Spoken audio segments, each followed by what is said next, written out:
Nintendo Voice Chat, IGN's Nintendo podcast. My name is Filip Musin, and today I'm joined by Per Schneider, Brian Altano, and Zachary Ryan. Oh, so quiet, so quiet. Got a lot of stuff to say today, The Zach, finger huh? guns. I like this, Zach. World's quietest finger guns. And he's doing some drumming. He's all in there. He's all in there. Get it. Get it, Zach. Get it. Yeah, that's the end of the song. You nailed it.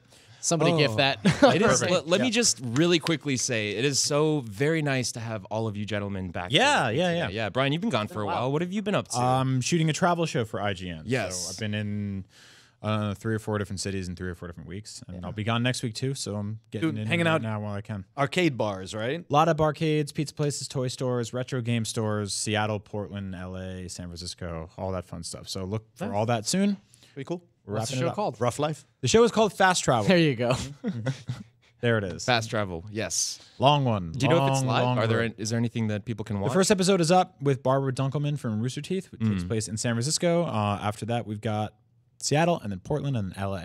Cool. It's called Fast Travel. If you're watching the YouTube version of this podcast today, then definitely check the description. I'll put a link down there, and you can check it out. But before we get into any of our main topics, I just want to give you guys a quick rundown of what we will be talking about today. As you can see, we do have some toy cons on the table today.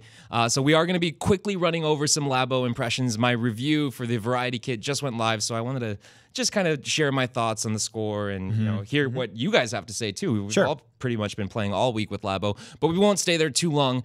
We also have a new president in charge of Nintendo that we're going to be discussing. I thought we were about to get some really good news. Well, I mean, it depends how you look at it. This could be good news. Sure. I think it'll be. The big topic of the episode is, of course, going to be our E3 predictions. I know we're all very excited to share that. Yes. Yes. And then also, the Switch has officially been hacked, and it's very serious. This is a major exploit that has been released, and Nintendo is going to have to do something about it. And we also have a fun little segment coming up towards the latter half of the show that I'm excited to share with you guys, but I want to keep it a surprise. But for now, let's get back into the whole Labo speak. Yeah? Yeah, let's do it. Yeah. Your review is up. You gave it a 6.9. Yeah. Gave it a 6.9. Which I think, nice. I think a lot of people's gut reaction is like, oh, that's bad. Yeah. It's not. It's actually okay. A sliver under good. Right. And a very high okay. When you call something very okay, it doesn't sound that great. Very okay. It's very okay on our rubric. But you liked it. You built everything. Yes. Yeah. Yeah, I did. I liked it. I thought it was okay. Before I give you guys my answer, though, I do want to know, can we get a poll started for the chat? How many people out there actually picked up the Labo Variety Kit? And also just drop your comments as well. If you did pick it up, would you be interested in buying another kit down the line sometime in the future if something else comes along? But yes, my impressions of Labo, or my review of Labo rather. So yeah, I had a pretty good time with it. The building aspect of it was probably the most fun I had with Labo. Yeah. Which is, I think, pretty surprising because you're ultimately building a peripheral that will be used to interact with video games made by Nintendo, which historically have been the most fun part of Nintendo. Yeah. Right? But now the sort of road is kind of more interesting than I would say the destination is, which is kind of a fascinating approach. Isn't that consistent with with these kinds of build-it-yourself kits and with Lego too, right? Like I love building Lego sets, and even though I read your review and you talked a little bit about the tedium of building the same keys, like I don't mind that stuff so much. I've built like Lego Star Destroyers that are made of the color gray. Right. And like I'm cool with it and I'm having fun, but I'm not running around the house afterwards going for hours either, right? You and I have both built Lego Millennium Falcons, which have 12 of the same sort of like triangular shaped top pieces. There's the entire back panel of the Falcon's the same. When you're building the piano in Labo, they very straight up say like, you're going to build a bunch of piano keys. But I think what's different here is because the instructions are interactive, and you can push and pull on the models and scale them with your, with sort of pinch to zoom. They give you an opportunity to sort of dig around through each step, and the writing is genuinely funny. Yeah, so like I got like halfway through the piano, and I'm like, okay, this is starting to reach a point of tedium. And they were saying things like, this next key that you're going to build, I think it's the best one. That's clever, and that's kind of what I expect from Nintendo, right? Yeah, totally. Like instead of them just being like, here's like some sort of tedious building you're going to do. They use it as an opportunity to bring in some really fun writing. They tell you to take breaks. Right. You know, there's a sort of like the building the entire thing is actually kind of a wonderful experience on its own, and it's very Nintendo, and I appreciate that. Yeah, I totally agree. You know, throughout my entire process of doing the review, everything from building it to playing it to actually writing the review, my emotions were just, it was like a roller coaster for me. I kept sort of, you know, teetering between like, oh, is this an 8? Is this a 7.5? And, you know, like lower, higher the score. But the whole point behind that entire, you know, roller coaster was because there was so many contingencies. There's a lot of buts and ifs. Like Labo is amazing, but only if. You know what I mean? Like there are so many different aspects of why I think Labo is great for people, but there are also so many different reasons why I would think that people, certain people at least, maybe it's not for them. I you think know what I we mean? talked about that on this very show when Labo was first announced, that this is obviously a very specialized target audience, right? Like there's a It's me. right. It's, No, I mean, it's like, pair. It's people that I are like like it. into construction kits, like Lego and Connects. I don't know. Is that still a thing? No, yeah, totally. Lincoln Logs, but Connect is actually partnered with Nintendo. They make Mario Kart sets. that's right. Isn't that weird? Yeah. But then also, you know, it's obviously for a younger crowd as well. Now, I personally haven't had an opportunity to spend time with any of the Labo kits yet. But it is something like I would like to get my hands on, just build one just to figure out what the process feels like what it's like from top to bottom, you know. And the software doesn't necessarily interest me too much, but the actual like physicality of building something that's tangible and having something that I built and then use as a controller is really interesting. Yeah, I think yeah, you're completely right. And also I brought in I built everything but the house. In case you want to build that, so that's at at my desk. So Yeah, go I'll for take it. I'll take a crack at that. I think that like the sort of perforated cardboard slats that are individually numbered and colored, punching those out and building stuff with them is like genuinely fun, and also it's consistently surprising that it works. It's the kind of thing like you will build gears, you will build intricate pulleys and levers, and it's all out of cardboard. And then they'll all tuck away into these what just looks like a flat cardboard box. But like you lift up the hood on the motorcycle kit, and there's an entire like there's a springy like handlebar whole engine with in there. torque. It basically is, right? Yeah. But I think the really deep stuff, and if you're on Twitter, you've probably seen a lot of it, is the Toy-Con Garage. Just people are really just pulling this thing apart. They're making rudimentary Game & Watches. Yeah. They are making I saw this one guy this sort of motion controlled theater thing where he was waving Joy-Cons in front of the screen, and it was making like star patterns light up in front of the silhouette of Princess Peach. Yeah. So I think a lot of people are doing really interesting things with it. So this is both for kids who want to have a really good time and also like for really crazy kind of tinkerers, right? And so, like, I mean, I built the piano, and I immediately was like, how can I incorporate this into like my music setup? And I had some fun with it, and I like tweeted out a video, and it's like really cool to see like what this thing can do. It's actually surprisingly deep once you get into basically every game has like kind of 2 modes. And one of them is just like a fun, goofy arcade mode for kids. And then I went into the piano stuff, and I'm like, oh, there's a whole sequencer in here, and you can layer tracks and stuff It's like like that. essentially GarageBand, right? Yeah, which is really crazy. Well, which again will be lost on a lot of people who don't, you know, who aren't creative musically. But that's the big attraction for me. Like looking under the hood, figuring out how it's done, and then just kind of exploring some of the deeper stuff in the customization. Yeah. there. I For think for which kit pair? For this kid, You bring up What do you call it? a Labo.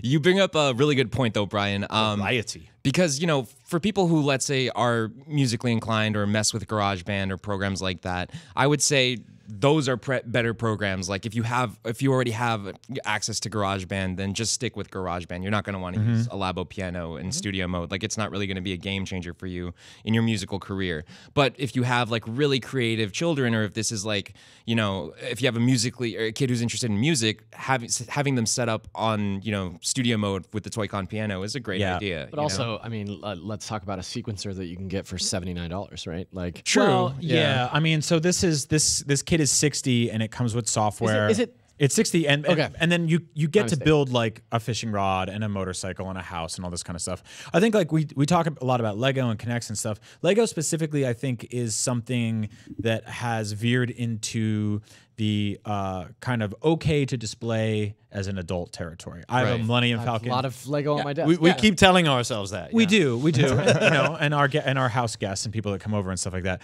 But these specifically, my big issue with them is the second I was done with them, I was like, where do you go? Because they're fragile. right? And you can't just toss them somewhere. Like if you turn this piano upside down, dog. yeah, There you go. Buttons fall out of it. Yep. You know, it's kind of an issue. So building them is really fun. Storing them is not. Displaying them is not really something you'd probably want to do. And if you're a kid, that's kind of tough, right? Because you got to put them somewhere where they won't get trashed or My smeared. dog tries to eat them all. Yeah. So I don't know. I think that's a big issue. When I was done with these, I was like, I have to bring them into work because I have a small apartment and I don't have room for like houses and keyboards and fishing rods. But I think the stuff in there while you're doing it is really fun. Yeah. Making them is really fun. I will say real quick too, the fishing game is the most fun I've had fishing in a video game this year, which is odd because Far Cry 5 has really great fishing where they consulted fishermen. But turns out that's not as fun as just Nintendo arcade fishing. Reality is never as much fun as catching a shark, man. That's true. That's true. That is true. That's what they say. That is You know very that true. old So I've got results for the poll. 79% of our chat did not pick up Labo. Wow. Yes. Interesting. So that's a pretty high number. I think it's going to sell well though. I think all things considered. I think our audience skews a little more hardcore gamer. Yep, you know, for sure. But you asked at the top of the segment if we would buy Labo kits again. Right, in the future. I think my answer would be yes if they were smaller. Like I'm kind of into like papercraft stuff. Like, right. Like if there was like sort of model kit sized, if you could give me like I don't know, like a Breath of the Wild cardboard Link action figure style statue thing that I could put on my desk that was made of cardboard. But what would it do? Yeah, with what's the Switch? practicality Yeah. of that? I don't know. I mean, in the same way where like an amiibo is a toy and a cereal box and a pile of yarn, like maybe Labo is not always a controller for a video game. Maybe sometimes it's just a Plus, cool I statue. I'll tell you during our E3 predictions what the next Labo is. Plus, I think Okay. that you're obviously you're hard up for any sort of Link figure on your desk. There's no, there's just so much space on my desk and stuff. There's tons and tons. That's at Agent Bizzle if you want to get clued in on the joke. God, it's getting All bad right, over all there. right. Well, I'm very curious to hear your guys' opinions on the new president of Nintendo, actually. So let me give you guys a little information on this guy. This news just broke this morning, Thursday morning.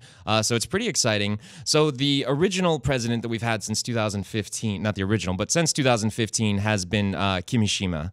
And he's done incredible things for Nintendo. He's I believe 76 years old, or he's in his late 70s for sure. I straight up can't hear that name without breaking into Old Dirty Bastard. Like, Yeah. give me shimmy y'all, shimmy yo. There you go.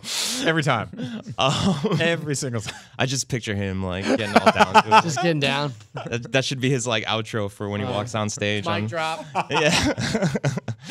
So the new guy, but the though, new guy, you're yeah. setting it up, obviously, is much younger. Yeah, he's much younger.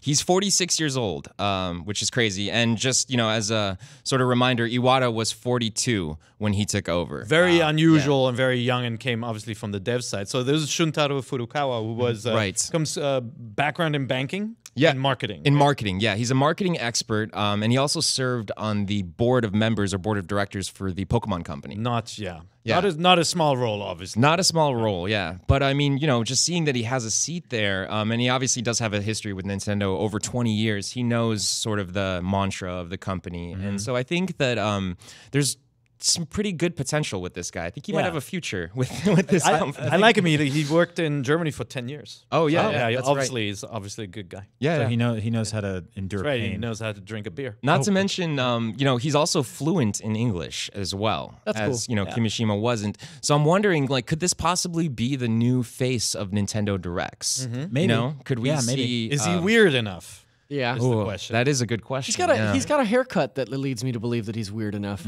So, yeah. I think that really weirdness in the language of Nintendo Directs is the juxtaposition between a guy in a suit and a banana. Yeah. So if you can get that out there. Yeah, it's that quirkiness through just kind of like having a businessman. Remember the old Wii commercials? Yes. We would play when they ring in the doorbell that. They still have that style. Oh man, right? I love that. Yeah, I love those commercials. No, I think a lot of people's knee-jerk reaction was like, this guy doesn't have like a deep history in games, but I don't think that's necessary for the role. I mean, it wasn't necessary for Yamauchi. It's not really necessary. It wasn't necessary for Reggie, who made VH1 and the big New Yorker pizza. But in his personal history, I mean, this guy grew up on the Famicom, and he played games. He was a hardcore gamer. He played all the big Nintendo games, and he himself has this nostalgia for Nintendo's beginnings, and I think that's what they really want now. That's what they really need. So I wouldn't expect him to bring that kind of that input on development and direction as much as overseeing the business, but still having that connection to the crazy toy maker and the game dev. Do you think this dude's going to be the one to finally champion Virtual Console for us? Is that what you're saying? I really hope so. Maybe feel like That might be it. Yeah. I don't. Yeah. All right. Yeah. I don't know Unless if it's that- already on its way. Maybe it's just a couple months away. Who knows? Who knows? Virtual Console, as we knew it, will not come back. Oh, are we segueing? Or is this what's I think happening this is All a right. perfect time to segue straight you. over to our E3 2018 predictions for Nintendo. I'm super excited about this. All right, but before we start, I want to hear what are some of the chat's predictions. What do you guys want to see come to Nintendo? The Switch, the 3DS, whatever it is, maybe even a new console. That's probably not going to happen. But Cool it. I'm down for the craziest ideas. Cool it, man. But yeah, let me know in the chat, what are some of your E3 predictions? I want to hear if they're crazier than ours. I'm going to save mine for last. I want to hear what you guys Is it a new console? 'Cause No, it's definitely not a I new don't know if I console. could take that right No. now. All right. All right, you want to kick it off? You want- Okay. I'll kick it off. I'll just barf out everything. Yeah. Okay. All right. Well, so first of all, there will be a mini 3DS for sure. A mini 3DS? Yeah, they have to figure out how to keep the 3DS fresh while the Switch is the hot thing, and so they're going to do the mini. 3DS Micro. They screwed up with the GBA micro. Yeah. I think micro is now a toxic term, so Maybe they so. probably won't use Do you it. think I love the micro, by the way. Me It's just too. way too Yeah. expensive. do you think it would be a clamshell design or more of the 2DS style? I think it'll be a clamshell. Yeah, okay. But we'll see. but like yeah. tiny? It'll be. You have to use a tiny little needle on the tiny screen. On Sure. the Oh my god. Yeah, how much smaller can that stylus get? It can. You can. It's still fat. Paris dude. thinks that a 3DS You can make it is this thin. big. Did you see that? Yeah, it's like it was this big, before, and it'll be about like this. Are you fat shaming the 3DS? No. How dare So obviously the big I hope we all agree the big focus is going to be Smash, right? Yes, For yes, Switch. That's going to definitely. be the big story. I do think they'll roll out Splatoon 2 Year 2 content. I think they'll announce that it is not a 1-year deal. We're walking away. Splatoon 2 is way too big in Japan. They'll do a Year 2 announcement. They'll show the Labo arcade cabinet, which is going to play classic NES and Super NES games, just so you guys know. So they'll package the software with some classic games in there. Interesting. You know, we were just talking about like what would get me to buy another one of these damn things. That's it. yeah. And it'll And have I don't need that. And I have like stickers for the classic Mario Brothers thing on the side. And you That's can such a customize good it, or idea. little panels and stuff. Wait a But I minute. can't- So like, wait, that's the I'm playing Mario with cardboard buttons. No, no, you you play with the still have the Joy-Con, stick on but there. yeah. Okay. Yeah. But the entire cabinet itself is made out of Yeah. cardboard. You're looking at me like this actually exists. I just made this up, so don't You be made it mad real. yet. Am I gonna- No. Okay. The big core titles, obviously outside of Smash, they will announce a new Star Fox. It's no brainer. Star Fox is coming back, and they want to erase what they did last time. So it'll be very, very different. They'll show Pikmin for Switch. Okay. And they'll show new Super Mario Brothers for Switch. Ooh. Okay. Oh, that's good. And that's because like Mario Odyssey, Mario games obviously perform so well. Mario Kart is huge. It's too early for Mario Kart 9. And so it's got to be new Super Mario Brothers going back to the 2D style, whether that means a collection or a new game.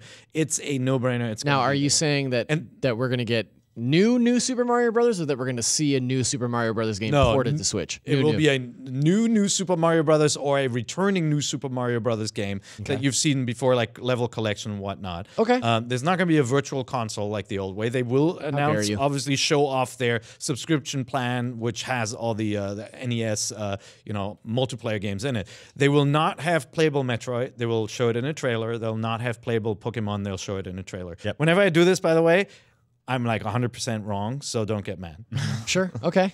Well, we can't all be wrong. That's the right. best thing about predictions. No, I think you're right on That's those. my those Nintendo last two. E3. I like all of your predictions because they're nothing like mine. So this Good. is good. Oh, yeah, good. it's a good start. Great. Cool. Let's see. Animal Crossing for Switch for Yep. sure. It's happening. Thought about that. I'm with you on Pokemon and Metroid just being trailers. I don't think they'll have any Gameplay, though. Yeah, I don't I think. think it will be gameplay. You think so? Yeah. Because they already did the logo trailer for Metroid. They got to show a little more. No, they don't. They showed a number 4 and people lost their minds. Wait, so you think they're just gonna be quiet, or they're? Do you think the number 4 will be animated this time and spin? They'll show Samus turning into a ball and you'll like it, and right. and I'll like it. All right, That's all I really need Good. for now. Okay. I don't expect it anytime soon. I think even though they said they're kind of done with it, I think we're going to see new DLC for Breath of the Wild, and definitely for Mario Odyssey. And I think You think we're gonna get DLC for both of those? yeah. Yeah, I think we're gonna. I mean, those games sold 9 million and almost 11 million respectively. How can anyone know? And will continue to sell because the system is so new. So you Yeah. get people like for us, we played Mario Odyssey like 15 years ago, but there'll be somebody picking it up for the first time now. Yep. It's a good idea. I think we'll see Punch Out return. Ooh. That's a weird one, but I think it's out there. I think they're working on it. I don't expect it, but I think either one of the either Wave Race or 1080 or F-Zero, some sort of racing, multiplayer racing game. You know, I love nothing more than a Wave Race game, but yeah. You don't think so? so? Wait on that one. I think we'll have to wait on it. It's just, it was always the little one, Yeah. sales wise. And to echo what you were saying before, You think Echo's coming to Switch? Echo the Dolphin is not coming to Switch. No, and so that's a good segue into what I'm going to say, though. I think Virtual Console, as we know it, is dead. Okay. And in the same way that everybody has their own Netflix now, or is trying to, Virtual Console for here on out will only be Nintendo basically selecting certain titles and putting them up on a week-to-week basis, and those will be first-party only. I think the glory days of Capcom, Sega, Square, Konami, everyone getting all on board and helping to release $5, $8 classic games every week are gone. I think those guys have all figured out ways to monetize their own back histories On other platforms, on too. other platforms and own that conversation. And I don't think we're going to see that happening. I think they can basically look at what Namco did, look at what Sega's doing, look at what Square Enix did with the Secret of Mana stuff, where they basically can collate collections of their classics and put them out on Switch with a physical version, and they can charge $40-$50 for 4 or 5 of them, rather than $5 a game, $8 a game. And so it's that, hard news, but I really don't think we're ever going to see that glory days of Virtual Console again. I do think you'll see a bunch of classic. By the way, games. when you say glory days, you were always so mad because you had to buy every game 19 times. Mm-hmm. You I've don't never really heard want that story the glory about days of buying Super Mario. Yeah, don't do that. Don't. That's true, and I'll buy you again, Mario. Grass is always greener. Come on home. Come on over to Switch. Did you buy the arcade version? Oh, I did. Oh, man. With the weird levels. I was all over that. Don't encourage Me them. and everybody else. I was number 1 on the store for 3 months. It still is in the top 5 every day. Get in there, Zach. All right. Okay, so some of my predictions. I don't think we'll see Metroid Prime 4. I don't think it'll be at the show. At No all. trailer? I don't think no trailer. What? I don't think that there will be gameplay for that game. No logo, None. no trailer, nothing. I think in its place we'll see a Metroid Prime trilogy remaster. Yep. That they'll showcase probably in Treehouse live, not necessarily on their stage show. Because they don't want to be accused of just having Correct. remakes. I do think we'll get more than a trailer for Pokemon. I think that we're going to see a trailer and gameplay for Pokemon Switch. I think that we'll see the return of a secondary Mario sports title. I think we'll see Mario Strikers come back. It is the World Cup. Where's the Mario Strikers tie-in? I think that Football World Cup? You look very confused. If I fall asleep, catch me. I think that Americans. I think that you're right in that Star Fox is coming, and I think that they'll also bring back those cool puppets from a couple of years ago. Oh man, I hope they made the whole game out of the puppets. I know. I'd like to think that too. I just amended my prediction to the puppet game is coming Puppet for Star Star Fox. No, I do think there's going to be Star Fox. If it's puppets, great. If not, that's also good. Hopefully, they get it back on track after the last couple Star Fox games. And I also think that we'll see an announcement of a new Mario Kart. You do think they'll show Mario I Kart think 9? Mario Kart 9 is coming.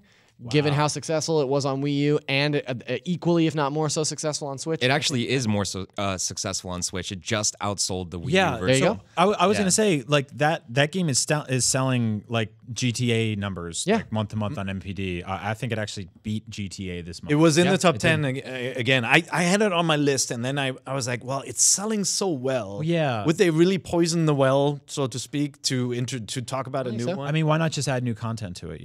It's been so long. I feel like, since that game came out near launch, I feel like they've missed the window on adding additional content. I think that they're going to announce just a completely new Mario Kart game. I would love that, man. I think this year, Reggie, instead of being green screened onto a beach, he'll be green screened into a forest. That'll be exciting. Is that the new fresh side That's right. of Nintendo? Yeah. More green. Yeah. Yep. Is that thematic for a game about forests or? That's just Animal good place. Crossing forest. There we go. And then, it's just a little hint there. Animal Crossing. And I do think that part of their presentation will be, I hadn't really considered what the kits would be, but I do think that we'll see Labo at E3 in some iteration. So. Yeah, I already told you it was the arcade machine. I mean, that's obviously the smartest one. So, but I those are my predictions for E3. So That's good. 7-foot tall Yoshi costume. None of us have said a new IP with like and a new line of freaking- amiibo.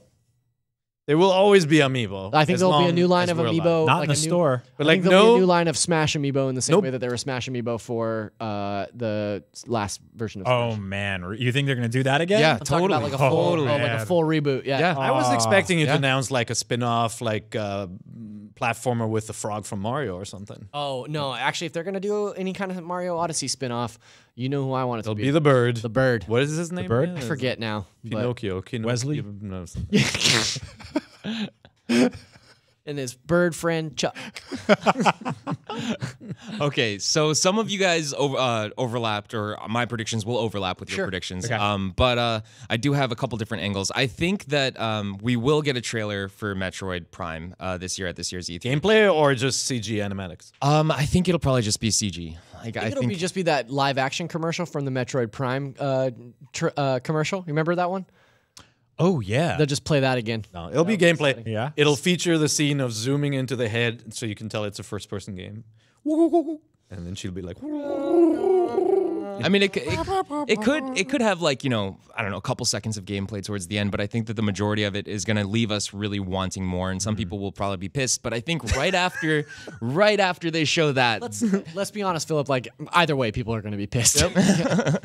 well, I think right after they show that, that we will get an announcement for Metroid Prime Trilogy on Switch. Oh. And I think that it'll be out like almost instantly. That'd be good. That'd be a nice Band-Aid. Either Yeah. that Out or now? like the drag and drop of Samus Returns from 3DS to Switch would be a nice little one too. Yeah, that would be awesome. I think that's if they're like immediately here's some Metroid, then yeah, absolutely. That's something that a lot of people want, myself included. So, I mean, Nintendo, please, if you're listening, make it happen. I also think that Animal Crossing is going to be at this year's E3. There's just been so many rumors boiling up, you know, that we are going to get a new Animal Crossing, a Switch version, obviously. we didn't get a dedicated Animal Crossing game on the Wii U.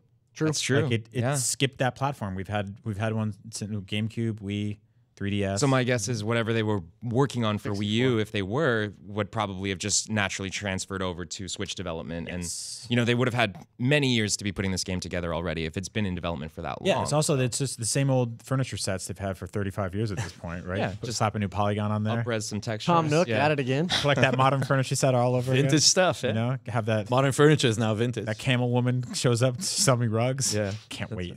I also do think that we're gonna have some sort of a classic, sort of like N64 era title coming back, and I do think it's Wave Race. I really do. Yeah. I think we're gonna get a Wave Race surprise announcement. Now I know it's a little like weird to bring that game up, but it's kind of been been talked about in the background, especially even through Nintendo executives. Like at the BAFTA Awards, they were teasing, oh, maybe you'll see that come up. So I'm gonna hold them to that word that they're working on something, and hopefully we hear about it at this year's E3. But I also think we're gonna be getting a new Mario Maker for Switch.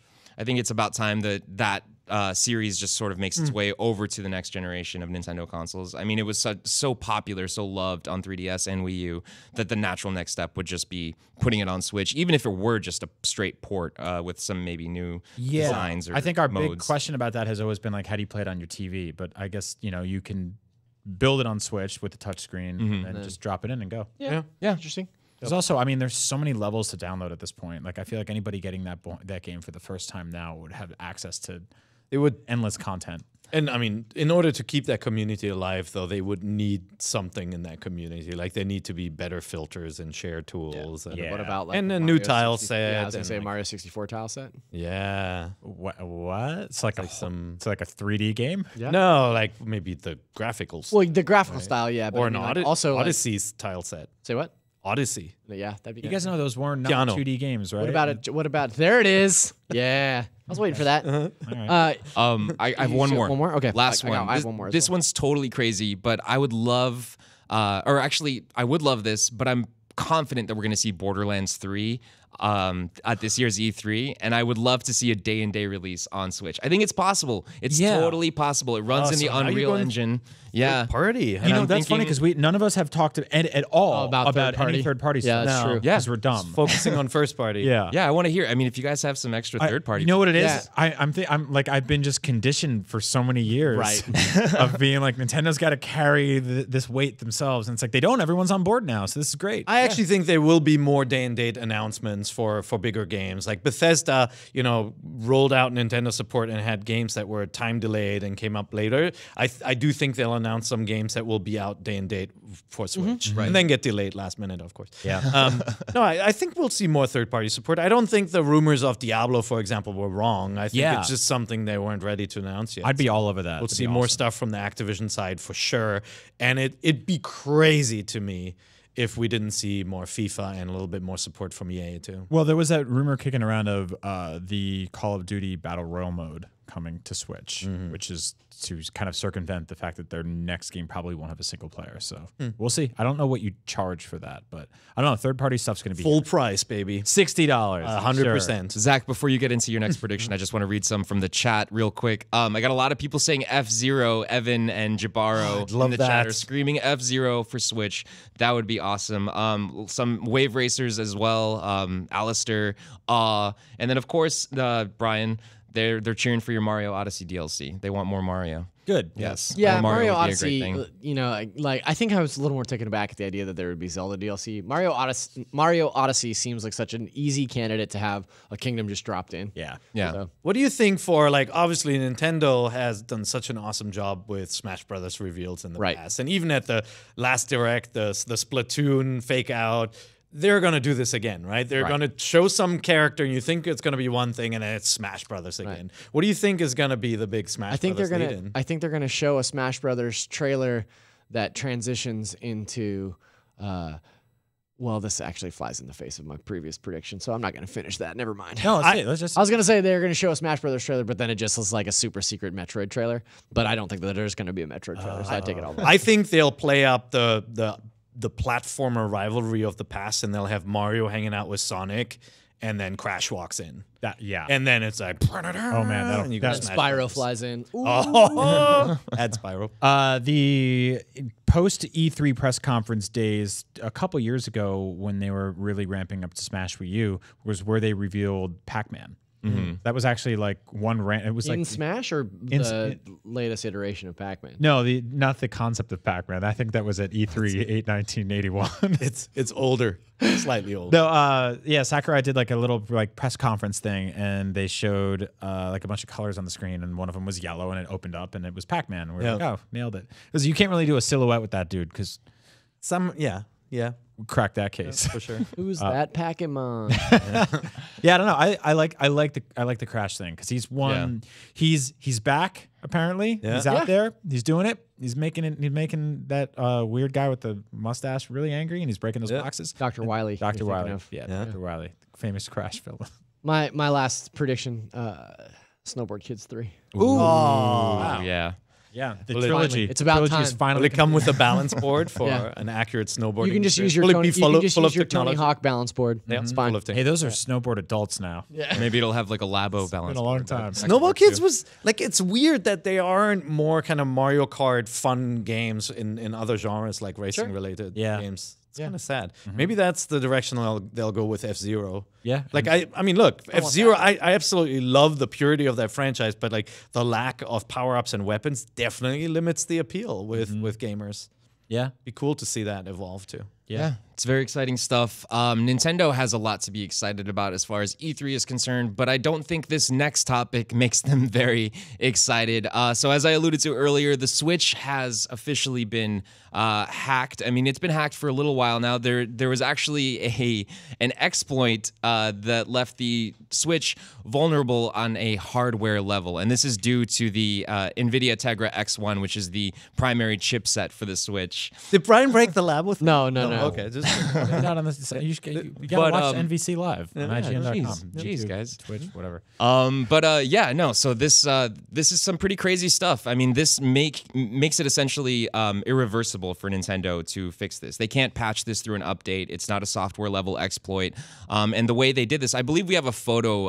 If we could bring it up, please, for the monitor. Yeah, there it is. So essentially, the way this works, that's actually a 3D printed piece of hardware. Sketchy as hell. Yeah, I know. It's pretty sketchy. Now, this comes from Fail Overflow, who actually released the hack to the public. It's been circulating in the background amongst hackers and modders privately. But essentially, I'm not going to say the way it's done because I don't want to promote it. But they did not trademark Switch X Pro. No, they did not trademark it's that. Got a little TM on it. If you're listening to the audio show, there's an image right now that we're looking at that basically looks like a blue Lego block that's been stripped out and shoved with a microchip that gets attached to the side of your Switch. So it's effectively a physical mod. It goes into the railguard for the Joy-Con, or the actual where the Joy-Cons go. It slides in. Yeah. What? Yeah, and it interacts with the pins. And essentially what it does is it makes the Switch, it confuses the Switch and it puts it into USB mode. Okay. And then you can plug it into your computer and load all the files that you want. And this is something that hackers discovered just by reading NVIDIA's what are they called? Instructional manuals on how to write software for the chipset. And obviously there was some discussion around the Tegra chip in the Switch being vulnerable to this, right? Yes, and so we absolutely. talked before about that Nintendo would probably either quietly or overtly replace the Switch. Now, Nintendo's not going to acknowledge this, I think. No, they right? won't. They will just kind of not talk about it, and before you know it, the new Switches will have slightly different chipsets. Oh, I think that within the next couple, 3 weeks, maybe a month, we're going to see new chipset Switches on shelves. It's going to be totally silent. Nothing will be said, but this, whatever Switches are on shelves right now are probably going to be worth a lot of money because they will forever be able to be hacked. And all be able to 10 be million lumbered. out there are. Man. Yeah, exactly. So essentially Nintendo just wants to get rid of those, get the new hardware refresh out, and to avoid any You think sort so? of. Yeah. I mean, I feel like this is like a small mosquito in their ear. I don't know how big of an issue this will be. I don't The think it's going to average- take them down, but No, still, I don't see the average gamer really going for something like this. I mean, I don't know. I'm deeply invested in everything happening with Switch, and I wouldn't even dare to think to put this I think it can be disgusting little bug into my system. It can be dangerous in overseas markets, right? Where Nintendo has struggled with piracy. With the cartridge format, obviously Nintendo didn't want to move to CD for those reasons, right? Way back when. And so the N64, in order to get pirated games, you had to buy these expensive add-ons, what was it, the Dr. Z64 and all these crazy, your favorite I rap remember artist. that. Yeah, he was great, put out a lot. All these elaborate devices in order to get, pirated software. And it was always done under the guise of supporting homebrew, development and stuff. And some of that obviously will be going on. There'll be the demo scene, people who can now program for the Switch with those little hacks. But I agree with you. I don't think this is going to be so big. This is going to be, people who know this stuff and dive deeper will discover this. But I do think they'll replace this super fast. Yeah, it's definitely a problem. Not to undermine that. I mean, every console gets hacked. Famously, the Sega with the Dreamcast was like, our system won't be hacked, and it was hacked on day one. In the laundry list of problems that console had to deal with, that was up there. We all have hacked GameCubes because you could make the system region free that way. Yeah. Obviously, Right. that's I mean, not. that with the was. Switch, I mean, that was basically a soft hack through. I had Action Replay, and that let me boot. I have a Switch installed in mine. Oh, really? Little flip. Oh, interesting. Switch. Yeah, no, I had the Action Replay disc, which would let me, and all I ever used it for was cheat codes and also playing import games. Yeah. I really wanted to play Doshin the Giant, which is a Miyamoto game that came to every region but America. And so I imported it, used the Action Replay, dropped the disc in, popped it out, put Doshin in, played it, realized it's not great, took it out, played other games. You know how it goes. But yeah, it's always kind of there. I'm very impressed is a weird word, right? But I'm kind of amazed at the ingenuity for this one specifically, because the idea of just jamming that weird blue chip into the side of your Joy-Con rail is just It's crazy that they Some did it next through the level Joy-Con stuff, rail. man. Yeah, But does that They mean you found a can't way. play in handheld mode with this thing in there? It doesn't have to stay in there. I think as soon as it boots into that mode. I think essentially you jam this little critter in there, and then you plug in your USB-C. Tell him, Zach. Yeah, you plug in your USB-C, download whatever you want to your Switch, and then disconnect everything and just set it up like normal, right? Like that seems to be yeah. Essentially, I think you do though. Every single time you want to load a hack or a ROM, whatever you have on there, like you have to do that first to get it to load into like a sort of whatever console menu, and then you can load your hacks from there. And then it'll just stay on.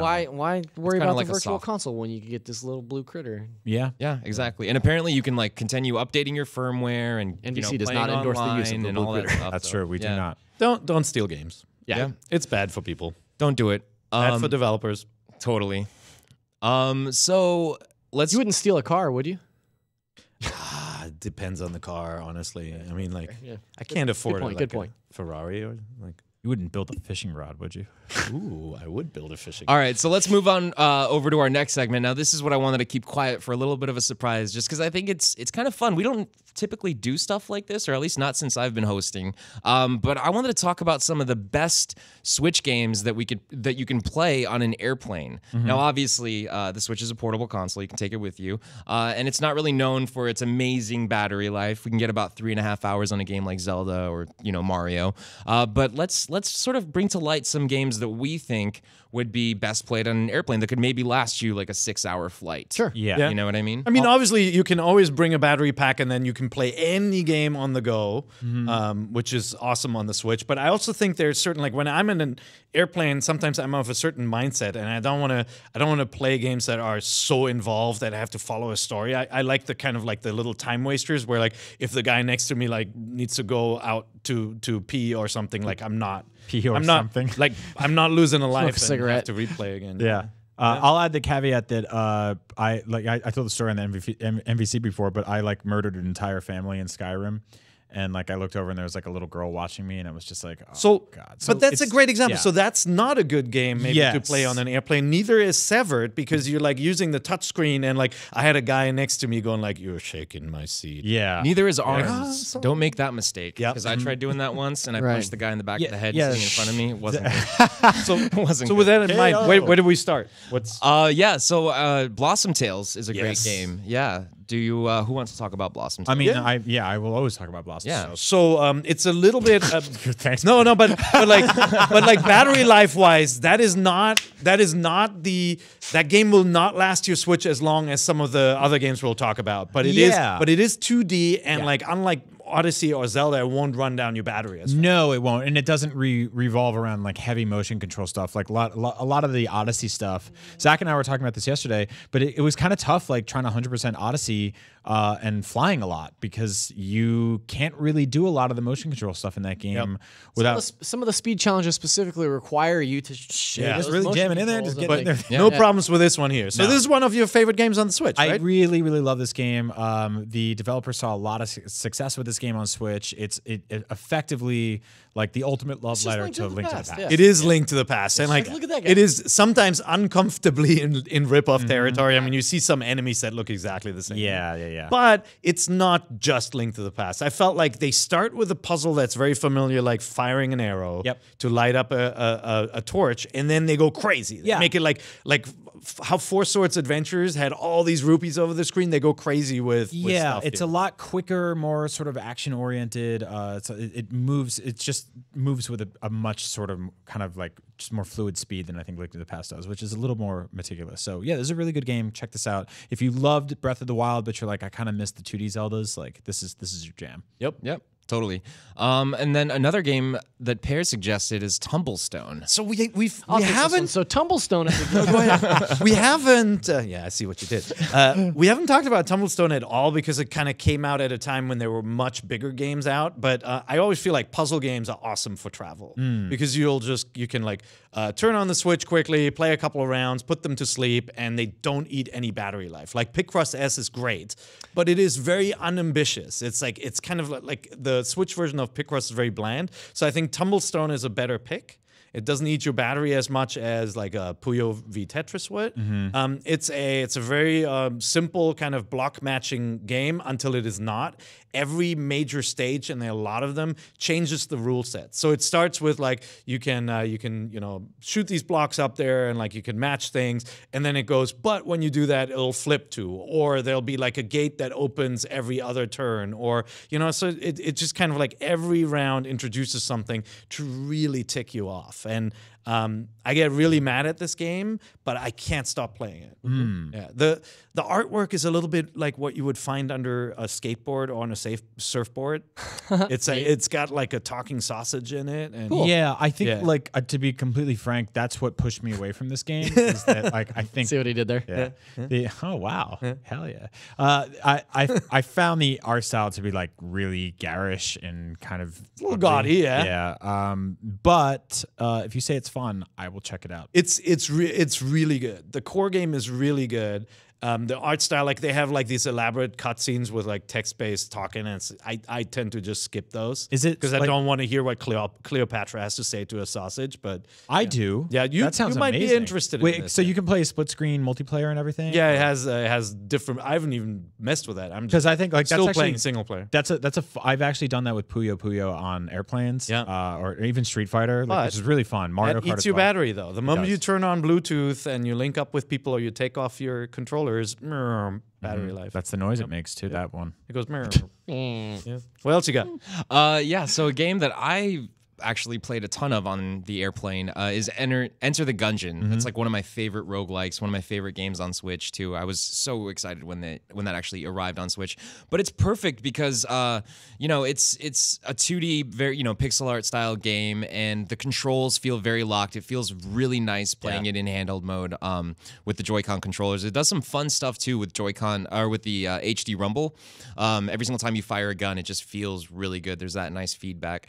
But I really like the whole hook of the gameplay. Like, even though you do die rather quickly, every single time you come back, you get just a little bit more powerful. You learn something new, and the weapons are just insanely fun to use. Yeah, some of them are really, really crazy. Like there's a gigantic shotgun bullet that fires shotguns out of it, which is hilarious. Yeah, and it ended up being such an OP weapon. Now, I never personally made it past like the third boss or whatever. It's a really difficult game. It gets really hard. Yeah, but just the entire gameplay hook is really good. Yeah, it's interesting because it's very tutorial heavy up front, and then once you get past that, you're kind of on your own, and the difficulty ramps up quickly. So if you're looking for something challenging to replay a lot, that feels a little different every time, that doesn't have as much repetition, because there's a lot of procedurally generated stuff in this, it's a really good time. I appreciate the sort of like shmup pattern recognition stuff that gets thrown in there too. Like, there's a lot of cool stuff in this game. Yeah. Let's check it out. And then another one, too, that I want to give a quick shout out for is Axiom Verge. Yeah. I love Axiom Verge. It's a Metroidvania, very similar to, of course, Metroid.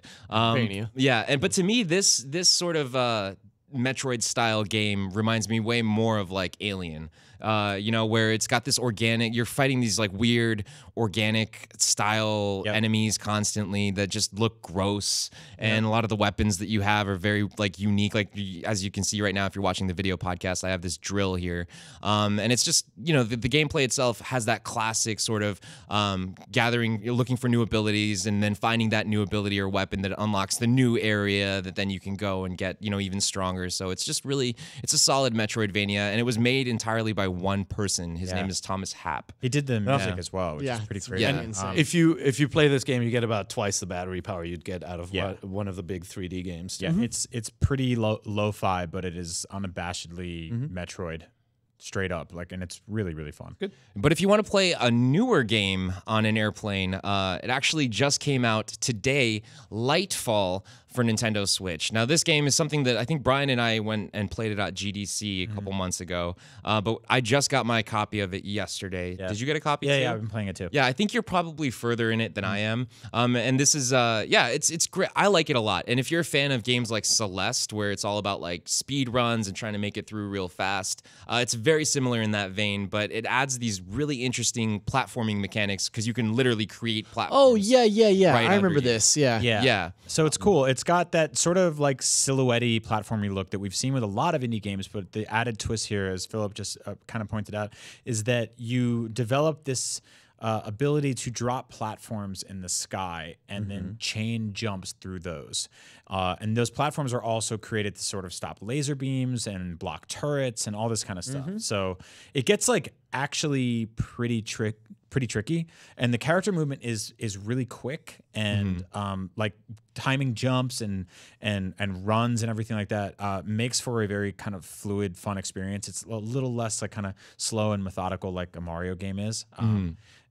But I like this game. It's cool. I want to keep digging into it because I think it gets pretty complex pretty fast. Even though it's like a linear game, obviously you're just going to you're going in one direction.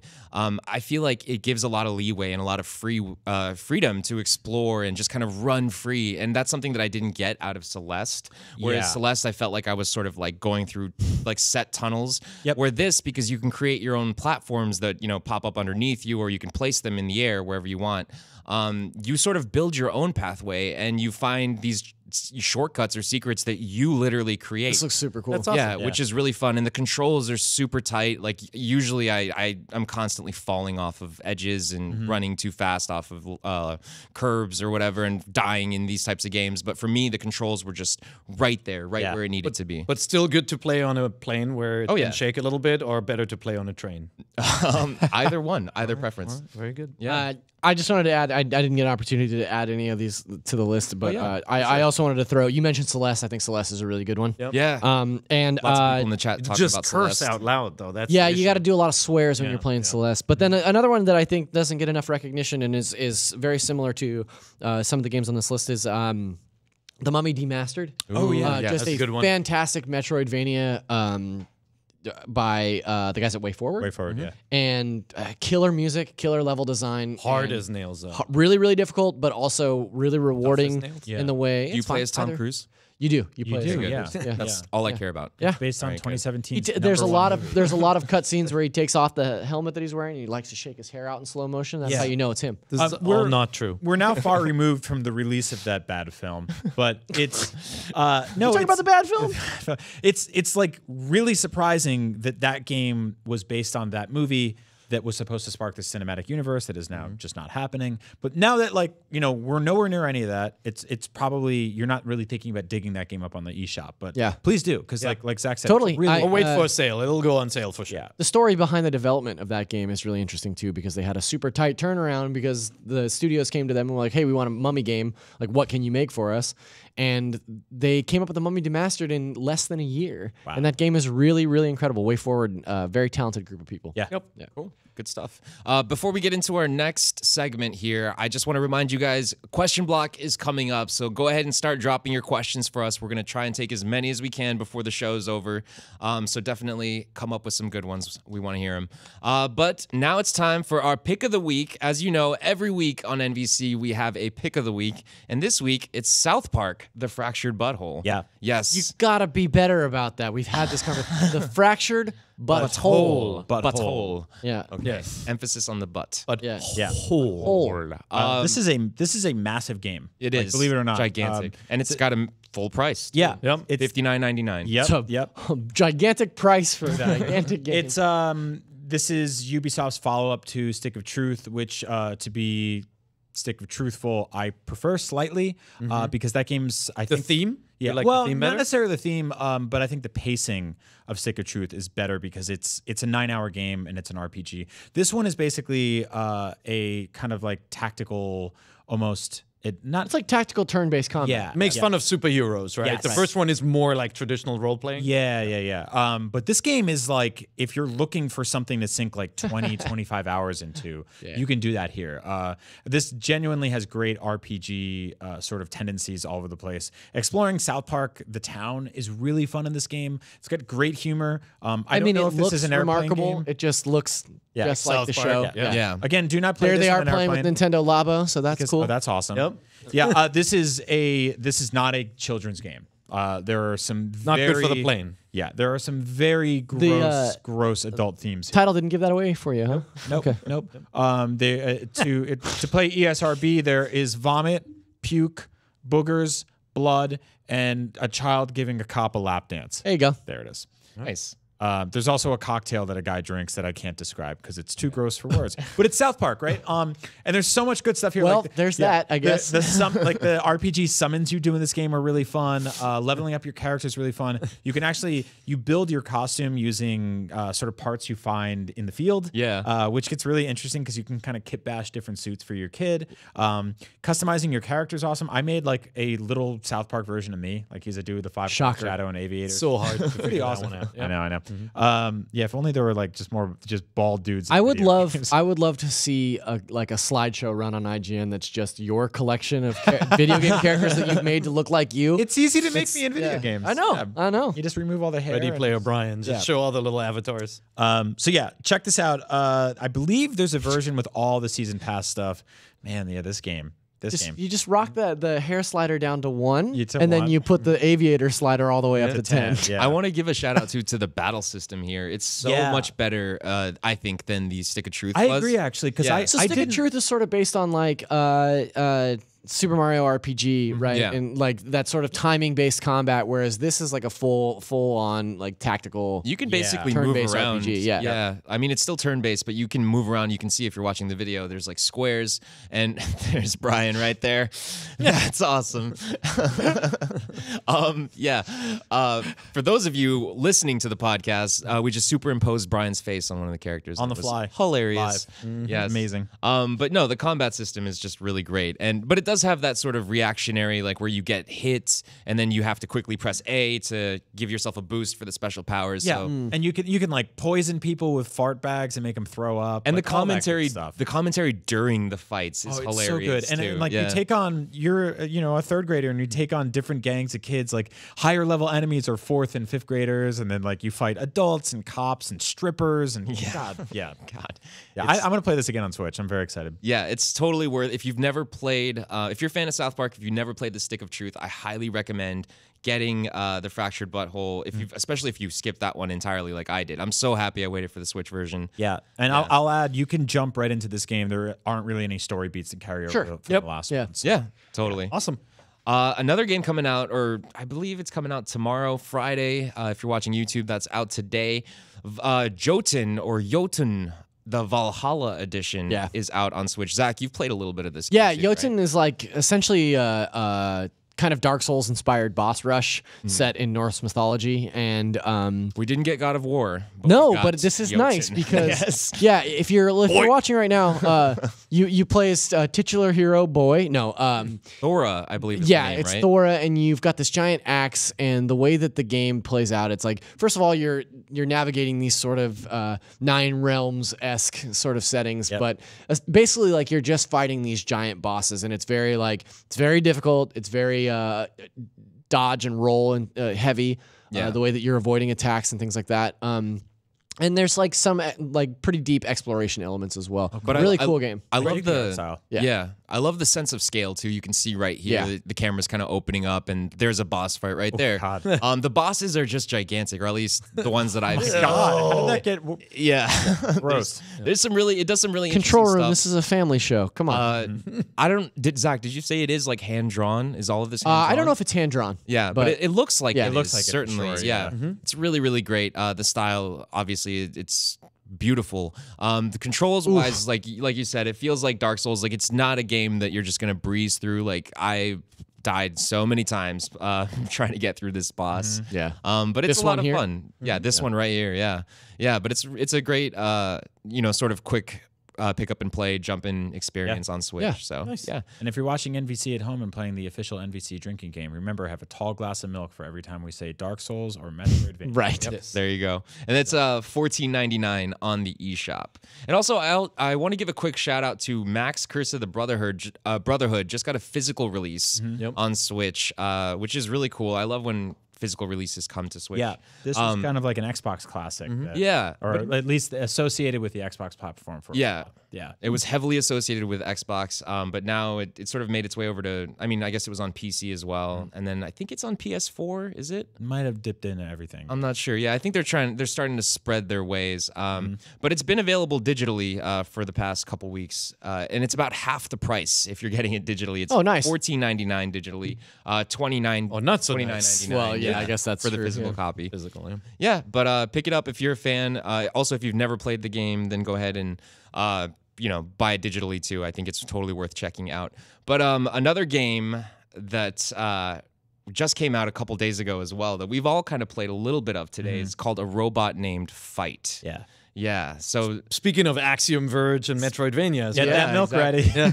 yeah. yep. Yeah. So yeah, did you get a chance to play it at all? I didn't yet. I'm No. I'm gonna hopefully download it tonight. But I researched it and looked into it, and it is. I mean, it is very much rooted in the setup of a Metroid game. Yep. But you know, every time you play, obviously, in this game, it's a little different, right? The setup changes. Yeah. But like instead of a morph ball, you turn into a little mechanical spider. Right? Like it replaces some of the kind of classic animations and powers and weapons. But it is very, very much like a Metroid. Yeah, it feels Super like a 16-bit era third-party game that was a direct response to Super Metroid. Look at that. Like, I mean, the maps. If you're listening, you can't look at that, but the maps in this game get crazy because they are generated differently each time. And So there's a lot going on. I'm into a Metroidvania. Like that's probably one of my favorite sorts of genres. I know what you're going to say. I'm about to back you up. I can't get into ones that are randomly generated. Yep. Like to me, exploring a map to a 100% and finding power-ups and having an idea of going back to that game and knowing like, okay, I'm going to go this way and this way and I'm going to get this power-up first and break this sequence. Like that's what makes these games special to me. Preach. And the randomly generatedness of something like this looks really cool, but the idea that things are different every time you play it isn't intriguing to me. Yeah, at all. they have certain things that are the same, right? This game Yeah. has more progression, so it's not like Enter the Gungeon or something. yeah. It's a little bit different setup wise. But like I like the variety. There are a lot of Metroidvanias on this machine already, right? And well, I guess a lot of roguelikes too. Yeah. But you know, if they were all the same, it'd be really boring. So I appreciate this. I'm looking forward to playing a ton more of this. You just started or Yeah, I just started. Yep. Okay. Yeah, I just scratched the surface of it too. Just got it. It looks fun. The controls are really tight too. Like running around and shooting stuff is fun. It's like it's a good time. I'm with Zach though because I don't know. I mean, like I'm a fan of classic level design. Like I'm a fan of really good, tight, really really great level design. Super Castlevania. Yeah, just put that there. You're I'm down old with school. See, my kids love the randomness, like the new game every time. I mean, I think it's great for replay value, right? Like, I think like if you're really into a game like this, then you have an endless version of it, and that's huge. You know, It's cheaper for parents. that's true.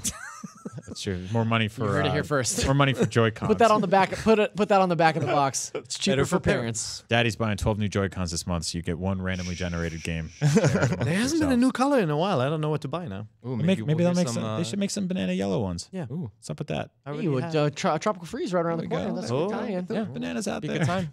Okay. Yeah, E3 too. Maybe we'll see some new Joy-Cons. I apologize for just saying get those bananas out there.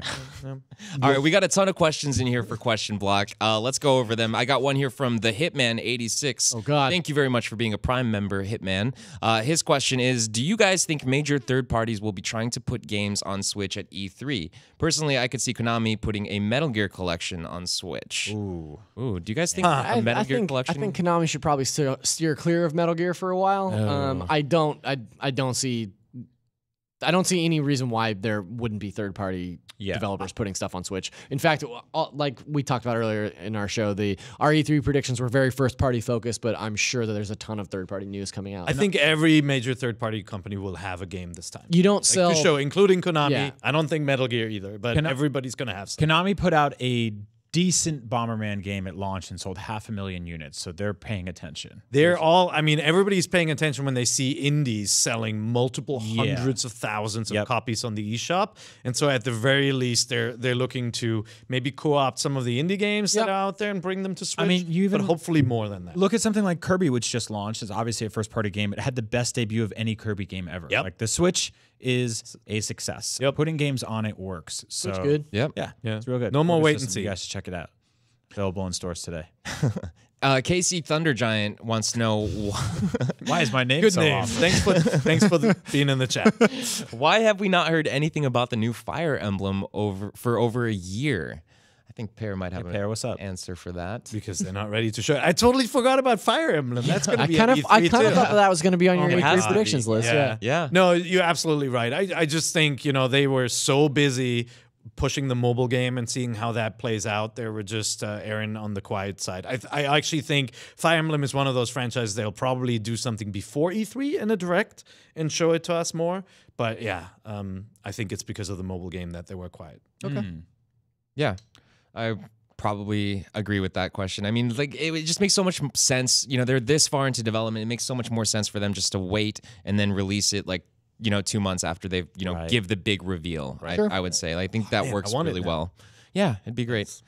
It'd be good. But yeah, I think we're out of time. That's our show this week. Thank you guys very much for watching and listening. We're a weekly show on IGN.com, but you can also catch us every Friday on YouTube.com/Nintendo Voice Chat, and also any of your here. Go ahead and bring that in the shot. Oh, there you go. And any Play of us your out. favorite podcast listening services. Yeah, it's been very fun. Thank you guys very much for coming. And cut to the whole thing. Cut to the entire. There we go. There we are. Yes. There's all those men. There goes Zach. We'll see you guys next week. Thank you for joining. Good night. Bye-bye. Goodbye. Sweet.